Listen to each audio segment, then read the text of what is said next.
Join Cell Academy, Goa's best coaching for IIT, JEE, and medical exam preparations for class 7 to 12. Register today for Cell Talent Search exam for class 6 to 12. Admissions are now open for repeaters medical batch for NEET 2022.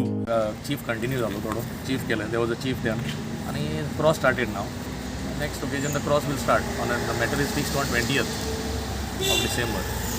व्हेकलचे verification आता कितले झालं आता सध्या? Vehicle verification, one vehicle was in the premises of the Prudent police station.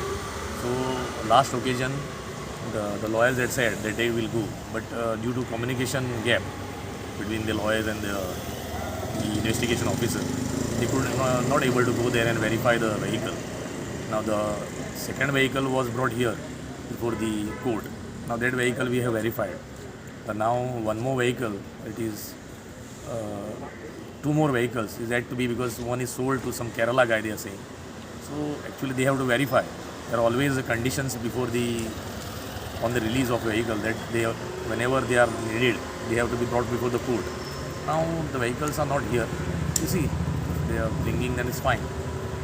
Guys, crossing आहे किती question झाले? No, that's cross is normal. We have just started the cross. It will continue on 20th. 2008 Panaji police station attack केसची hearing आज Panaji session कोर्टात झाली. PI. Tushar Lotlikar यांचे as a public witness म्हणून statement record झालं. त्याच्या उपरांत डिफेन्स ॲडव्होकेटान त्यांचे क्रॉस एक्झामिनेशन केले. हल्ल्याच्या टायमार यूज झाले काही गाड्यांचे आज व्हेरिफिकेशन झाले. नेक्स्ट हिअरिंग डेट आता 20 डिसेंबर ठरायला. प्रुडंटा खातीर चेतन गावस.